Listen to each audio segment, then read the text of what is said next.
Sex Priestess podcast. Welcome, babe, to the Sex Priestess podcast. I'm your host, Sarah Nicole Oracle, and I embody all things forbidden here in the Western world.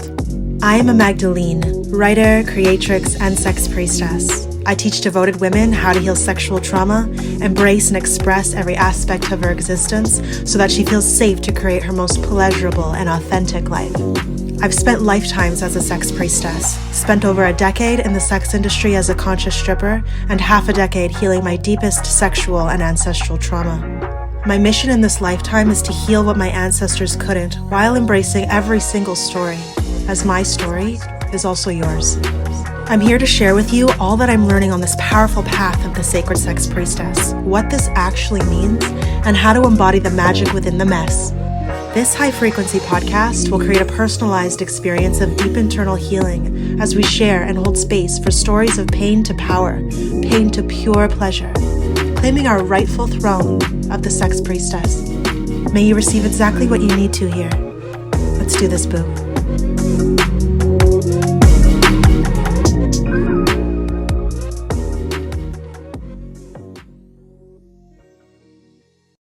Hi, beautiful sister, beautiful sex priestess, beautiful goddess. Welcome to this episode. Today we're going to be diving deep into something that a lot of people don't really talk about and don't like to actually face because there's so much societal shame towards it. And because of that, a lot of people are afraid to go deeper. A lot of people are afraid, including myself, like I experienced this too.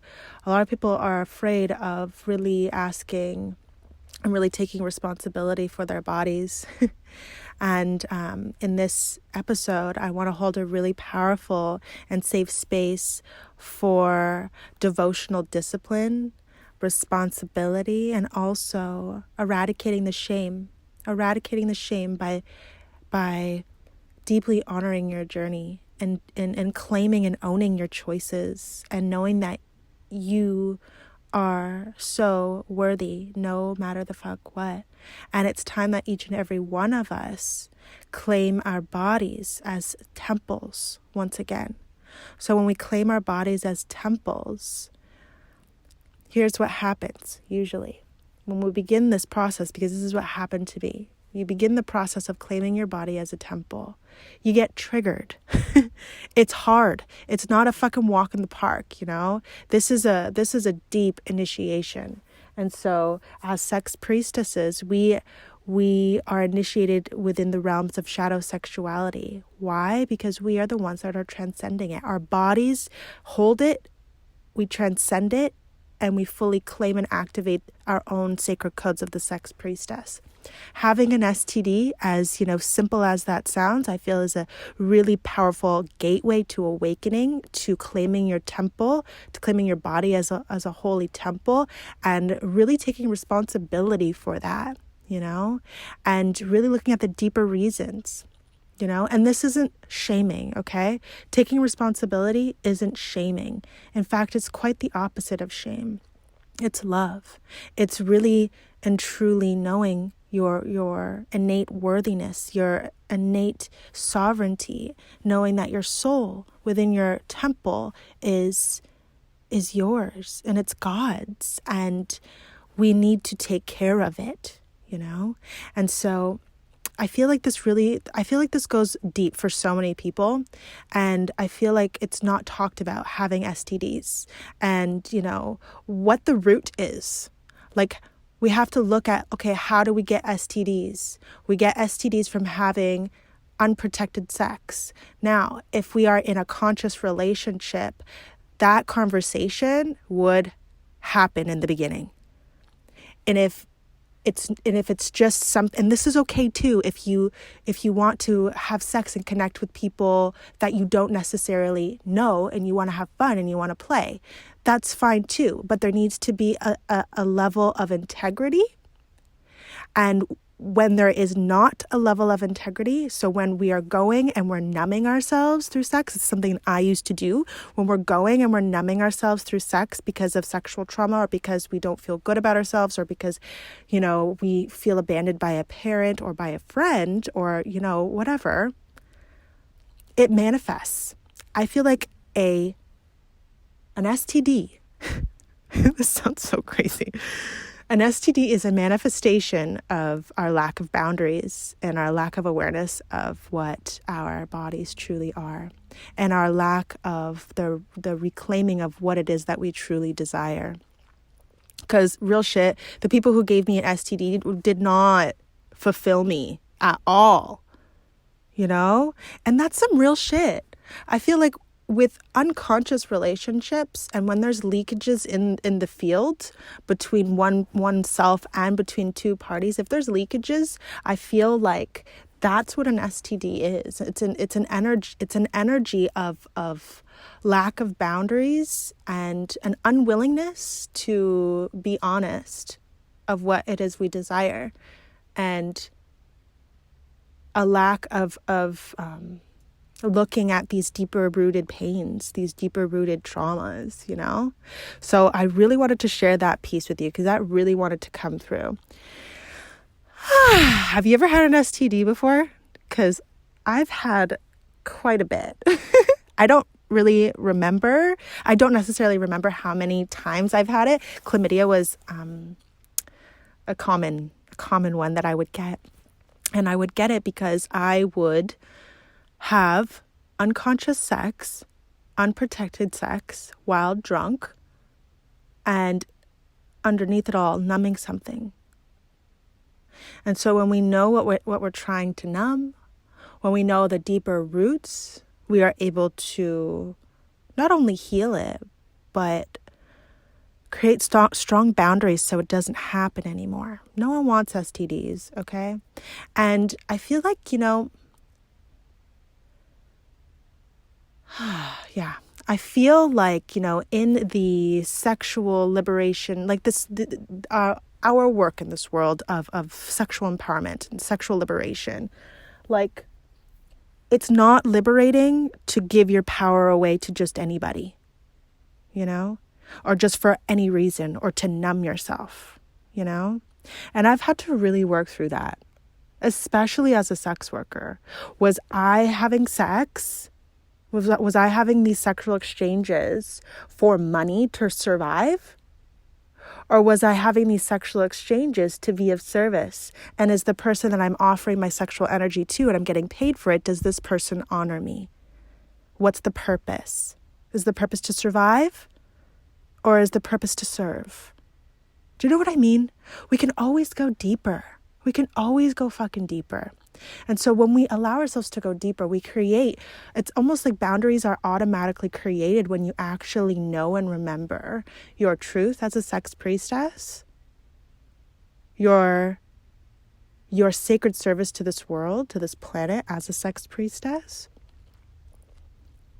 And it's almost like boundaries are automatically created when we claim this, when we claim our temples, when we claim our temples and we take responsibility for them.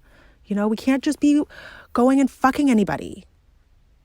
I did that. And I'm not shaming this part of me, which, you know, we're going to get into some deeper inner teen healing, you know, like it's not about shaming myself. This is about taking responsibility, you know, and holding the part of me, holding the part of me that, you know, whatever was the reason that she went and did those things, holding that, loving that, honoring that, but also having devotional discipline and discernment,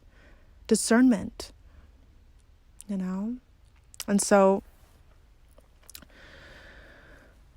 when I was a teen, I lost my virginity when I was 12. So it's been really such a powerful initiation of my sexual liberation, my sexual journey, you know. And then before that, like I shared with you in episode 2, what is a sex priestess, is I was activated at a very young age. My sexual energy was activated at a very young age, right? And so before I continue with this story, like I shared with you before, the wounds and the codes exist. Okay, so what this means is that even though I have experienced what I experienced, all of the wounds, and I may have made choices, or I have made choices from a space of lack of self-worth and an unwillingness to feel my pain, that doesn't make me any less sex priestess. That doesn't make me any less of a sex priestess. And it doesn't make you any less of a sex priestess either.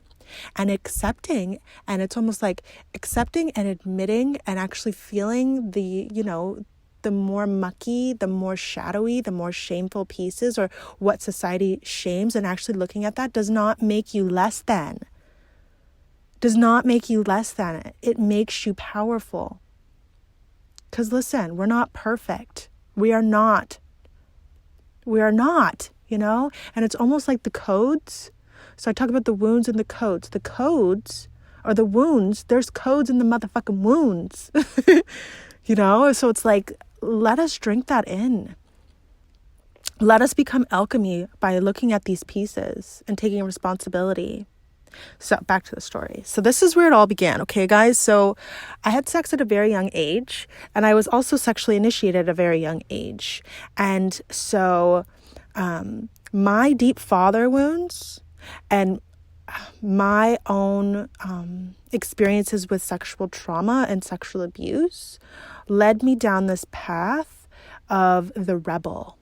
It's almost like the sexual rebel. And I know so many of you relate to this, because this is something that's shamed every fucking day, and we are liberating ourselves from this shame by talking about it and actually acknowledging that it's fucking there, and we have the power to transmute it, And so here's what happened. This is what I would do. In my teens, I would get wasted because I felt this really deep sense of loss, and it was really hard for me at that time to feel.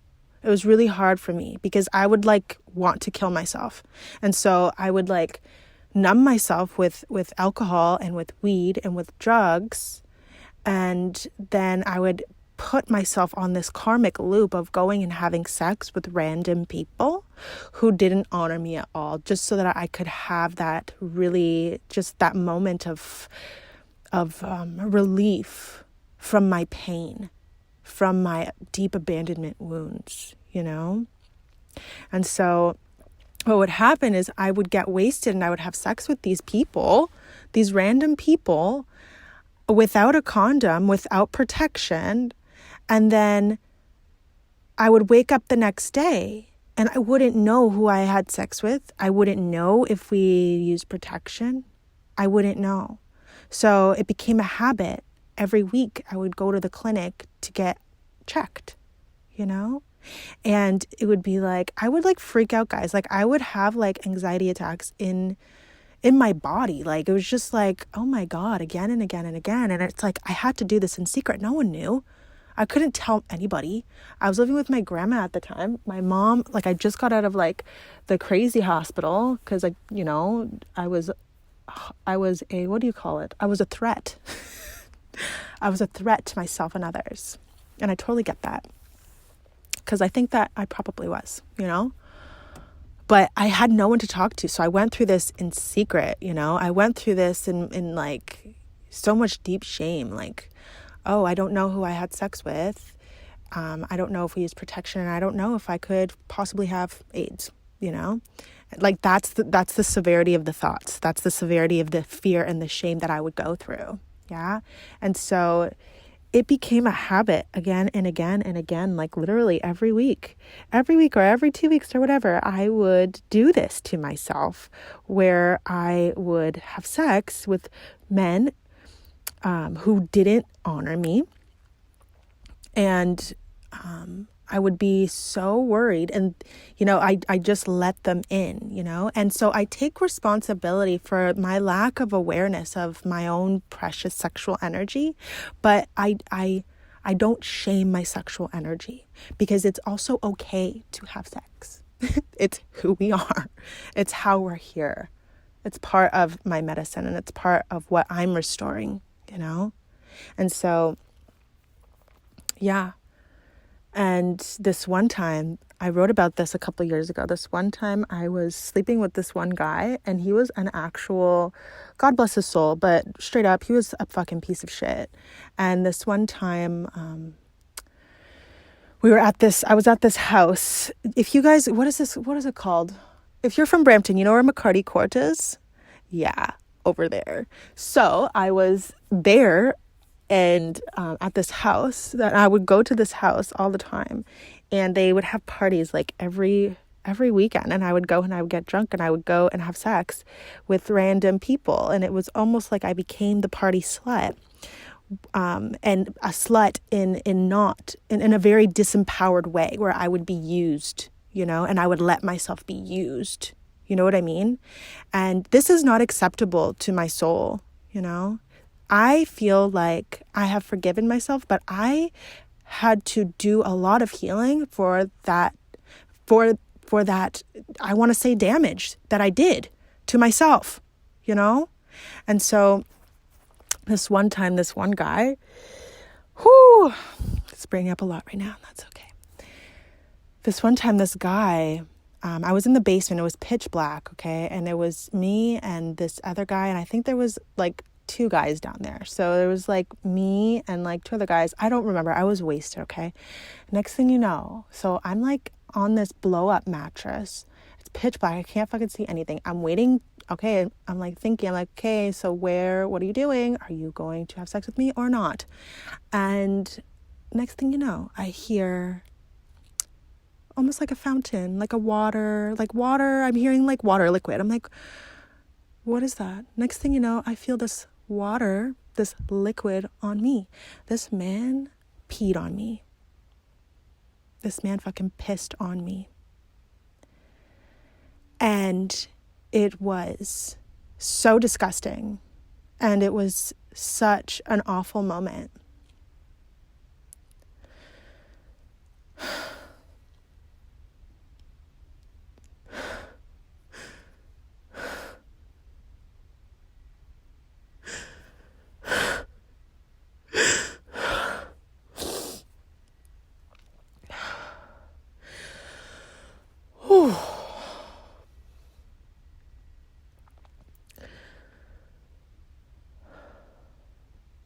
So, yeah, honoring myself, honoring these sacred tears that are liberating me from this really deep shame and from somebody else's actions, I blame myself for a really long time, and I still, maybe I am a little bit just blaming myself a little bit for what had happened with that specific situation. But that was the severity of what I would put myself in.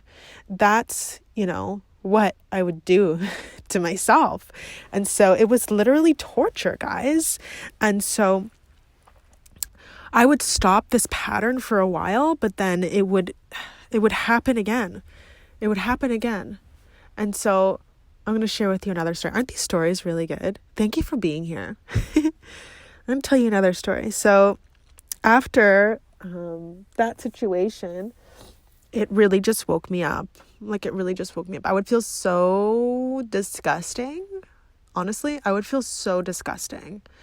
And now when I look back on it now, I still feel pain, and I know that my pain is my power, because it fucking is. And I am willing to feel it so that I can know, feel, and emanate my truest, purest sex priestess codes that transmutes this. Like my tears just transmuted this. Yeah? That's the power that we have. So, it still continued. This behavior and this pattern, this karmic loop, this bullshit of STDs and giving my power away and, having a lack of boundaries and numbing myself through sex. It happened again a couple years later when I caught chlamydia from a woman. Yes, I love women too. But this woman that I was sleeping with, she was also sleeping with other people. So she was sleeping with other people. And that's usually another thing too, obviously. It's like when we're in these situations, it's almost like we don't know. It's really not a good sign if we don't know where it's coming from. Like, who started it? Who gave the first STD? Like, who gave it? You know what I mean? Like, was it you? Was it me? I don't fucking know, right? But it must have had come from somebody else. And I'm not blaming anybody, but it's like, well, we need to ask these fucking questions. We can't just be like, oh, it's poor me, I did it, you know? It's like, or you did it, it was you. It's like, well, actually, we don't know. And so I feel like understanding that and coming to peace with that, or not coming to peace with that and accepting it, is another deeper level of healing that is embodied. So what had happened was I was in this relationship in 2013 with this really sweet man, this really, really nice man. Just kind of really wasn't my dream man though. Like, kind of was like really nice. Like, he was the nice guy. And at that time, and I'm still healing this, guys, if you're a woman who is still like unconsciously attracted to the bad boy, you know, like I am still. And I'm healing this. And there's just something about the bad boy. Like, he just gets what he wants. And like, I like that. And I feel like it's a mirror for me too, to go deeper into. But anyways, so I was with this guy and I was sleeping with this other girl. And then I was also sleeping with this married man that I met in Niagara Falls. And he's married. So it was just a really hot fucking mess. Anyway, so she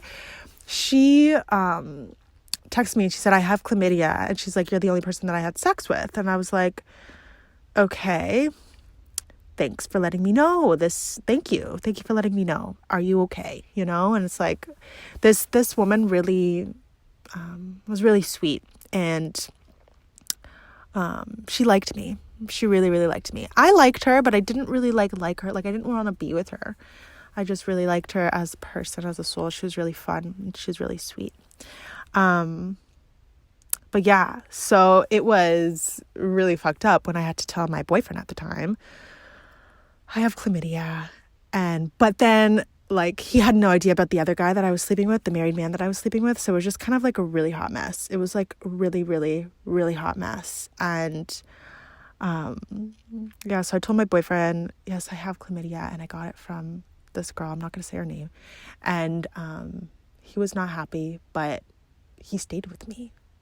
The nice guy stayed with me, you know? And I'm so appreciative of this, but like, I would much prefer a spanking than like not standing in your power as a man. You know what I mean? Or like accepting this really toxic bullshit behavior. Like, dude, I gave you chlamydia, you know? And it's not like chlamydia is like it's not bad, but it's like, well, we need to take responsibility for what we're letting in and what we're tolerating in our relationships. You know what I mean? Like, now, like, if I'm in a relationship now, this is not tolerated at all. And there will be boundaries, and obviously I will be attracting someone who is on the same high frequency and level, mind, body, and soul as me. I haven't come across him yet, but he's coming and I feel him. So then with this specific situation, I had to tell the married man who my boyfriend at the time didn't know about. Oh my gosh, and that's another story. Okay, so I told the guy that I was, the married man that I was sleeping with, that I had chlamydia, and what I had to do was, he didn't have sex with his wife, or apparently he didn't. He told me he didn't. So that means that he could get the prescription from me. Right? So everyone got their fucking prescription. So what I had to do was, I went to 2 different clinics. I got a prescription for me, and then I went to another clinic and I said the same thing. I have chlamydia, and they gave me another prescription for him. And so it kind of all worked out. But then a really fucked up situation happened with that. And I'm going to share that more in a future episode called The Other Woman. So that's what happened. And I think this was in 2013. Yeah, this happened in 2013. And then the fucking 2018 situation. I call it the 2018 initiation. That's what I call it. Okay. So this was an initiation from hell. So it's so good. It's such a good story, guys. So I'm going to try to keep it short and sweet. But, excuse me. Where do I start with this? Okay, so in 2016, okay, so 2 years before, I decided to quit drinking, okay? Like, I was just like not in a space where I could handle my liquor, and I would just numb myself. It wasn't to celebrate anything, it was just to numb this hole in my fucking heart that I wasn't loved and that I was not safe, you know? And so, when you quit drinking, or when you quit anything that doesn't serve you, you obviously are going to be embarking on a really deep and powerful journey of initiation and healing. And that's exactly what happened until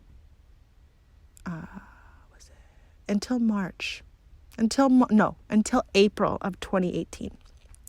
This is when I relapsed. And it was a really, really messy one. And chlamydia was involved. So yeah, in 2018, I started dancing again because I actually quit in 2016 from the rape. And then I started working with flowers, and I started doing my angel readings, and I started doing healings for people, which is really beautiful and really powerful, and it has grown so much. But in 2018, once I had that drink, it was almost like something triggered within me where I was like, I have to go back to the club. Like, that's, one of the reasons why I felt that way. Obviously, my soul was calling me there, and so were my wounds, and I'm not afraid to fucking say that. So, yeah, it was crazy. So I was sleeping with this one guy. And this guy was an actual piece of shit too. God bless his soul, but no, just a piece of shit. Like, I can't believe that I just gave my energy, my power away to him. And I'm so happy that I don't do that to myself anymore. But what he would do, this is an example of the fuckboy shit that he would do. He would make plans with me during the day, okay? And then at like 7, when he was supposed to pick me up, he would say, I'm on my way now. 2 hours later, I'm about to leave. It's fucking midnight now. Sorry, I can't come. He would do this again and again and again. Like, he would blow me off and make plans with me and then blow me off. And then if he did come to see me, it would only be for an hour where we would go to his house and have sex, and then he'd drop me back home. No honor, no integrity for both of us, And I let this happen, and I let it happen because, you know what I find? I find that a lot of people and a lot of women, it's a process to learn how to claim our desires and to really stand in our boundaries. And sometimes we don't even know what they are. Sometimes we're so oblivious, and we've been living off of this karmic loop of giving our power away, of disempowerment, that we don't even realize it until it's slapped in the face with chlamydia. And so that's what happened. So I don't know if it was him, but I felt heartbroken because I thought that this guy wanted to be with me. I thought that this guy, wanted more from me, even though his actions were telling me otherwise. So I was heartbroken. And on April 26th, which is my birthday, he blew me off. The day before. And my heart was just so broken. My heart was so broken, guys. And so what I did was I went out, or one of my best friends, she took me to Moxie's. And she took me to Moxie's, and we got drunk because I had relapsed a couple of weeks before. And so I got drunk. Was drinking so much tequila. So guys, that's my drink. And also, I don't drink anymore. I'm 2 years sober now. Which is really beautiful. And if I were to ever have a drink again, it would be champagne on a $100,000 launch. That's the only time that I would have a drink. And my wedding day, if I were to get married, which I am going to get married. I'm going to have a red dress. It's going to be fucking dope. So we were at Moxie's, okay? And there was this guy who was clearly there to get some, okay? He was clearly there to get some, okay? And so he came over to our table and offered to buy us drinks. And I was like, sure. And, so I got even more drunk. And then my friend left. And so it was just me and him. And so I don't even remember how I got into his car. I don't remember. But I was in his room, this tiny fucking bedroom, and I was having sex with him. And his dick wasn't even that hard because we were so drunk. So you know how like sometimes guys don't get fully hard because they're drunk or they're on drugs? It was kind of that situation. I think we did some cocaine too. But anyways, I had sex with him. And you know, like, even though I was like unconsciously having sex, I felt, this sounds crazy guys, but I felt the energy of an STD. I felt the energy of an STD. Like when I would look at my vagina and his penis in my vagina, it was almost like, okay, you're giving me something right now. Like you're giving me an STD right now. I could feel it. It's like an energy. It just went from him to me. And it was like, wow, okay, I think I'm going to go home now. And I did. So I'm not accusing him of him giving me the chlamydia, but I'm psychic and a sex priestess, so I kind of fucking know. So then, a couple days later, I went and had sex with the other guy, the other fuck boy. And then, so it was just a hot mess. Oh my gosh. And then I got drunk with one of my other sisters, one of my friends, and we went to this guy's condo, and then we had sex with him. Unprotected sex. So it was just like a big mess, guys. It was a big mess. And so this happened in 2018, okay? And it was springtime. So you know how like in springtime when everyone's like in the fucking mood? Everyone's in the mood, man, during springtime. So so I started to get symptoms, okay? So I was just feeling like, something's not right. Something's just not right now. I just feel like a little heavy. Like, what's going on? So I went to the doctors. I have chlamydia. All right. Great. Now I have to tell this guy, and I have to tell this guy, and I have to tell this guy, and I have to tell this guy. And I have to tell my girlfriend too. Fuck. And I don't know how many guys she's sleeping with. Fuck. This is fucked up, guys. Like, that's what was happening at the time. So here's what happened. So I texted the first guy. No, I called him. I was like, you need to call me. So I called him, or he called me, and I was like, I have chlamydia. He's like, what? And he freaked out. And this is why he fucking freaked out. He freaked out because he's fucking other girls, which he can if he wants. But it was almost like he got mad and confronted me in a way where I betrayed him when actually we don't know if you gave it to me, buddy. So yeah. So it was interesting. So I never spoke to him after for like months, like a really, really long time. Oh man. And then I told the guy from Moxie's, and he was like, and he flat out lied. This guy lied. Okay, guys. He goes, oh, I went to the doctors and I actually don't have anything. Bullshit, buddy. Cause listen, you have it. If I got it from this guy, so the first guy, the one who blew me off, if I got it from this guy and then I had sex with you, then you have it. And if you gave it to me, that means that I gave it to the other guy, you know? And before any of this went down, before I had sex with the first guy, I was clean. I was clean because I went to the clinic, okay? So facts, guys. So that's when, oh my gosh. And then I had to tell the other guy, the one where me and my friend had sex with. Oh, he was not happy because he's married. Yeah, it was just a really hot mess. And this is just like one story out of all of them. I was actually in a really toxic relationship after this, where I had sex with his brother first, and then I had sex with the guy that I was sleeping with and that I was with. But he was in the middle of a divorce. And so it was just a hot mess, guys. It was just a hot mess. And so this whole entire initiation with STDs, may we deeply look at it. May we deeply look deeper. May we take responsibility for our actions, and may we just eradicate the shame. Like, these stories that I'm sharing with you, they're my power, you know? They're my power. they have liberated me because it showed me where my lack of integrity is. And that's a big piece as sex priestesses. We need to be in our integrity. We need to treat our bodies like temples.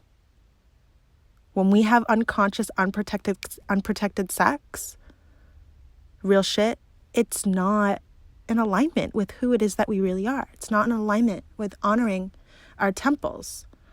It's just not, you know? For me, it's not. That's what's real for me. Maybe it's different for you, but that's what's real for me. Yeah? So here's the overall message. Here's the overall message of when you have an STD and how to heal it. Here's what I am inviting you to do.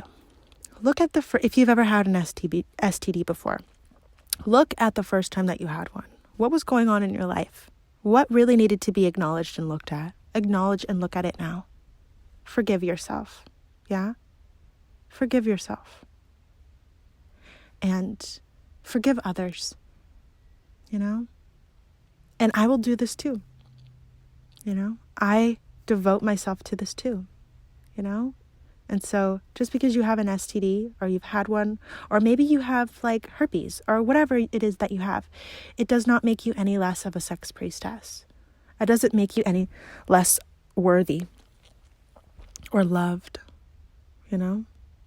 And so those are my stories. And that's what I have gone through in regards to STDs. And now where I'm at is I'm in a really powerful portal, an initiation of self-sourcing and really just keeping my energy to myself right now. So I actually have not had sex in 2 years, and I haven't really been intimate with anybody. Actually, that's a lie. I was intimate with my ex, but we didn't have sex. We just kind of played with each other, and it was great. But yeah, I haven't had like intercourse or received penetration. I have penetrated myself though with my yoni wands. And so I'm on a really deep journey of just calling all of my energy back and really just forgiving myself and really just claiming what I have shamed and what I have been told I need to shame within myself. What I'm told to keep a secret. Fuck that shit, guys. I've had chlamydia.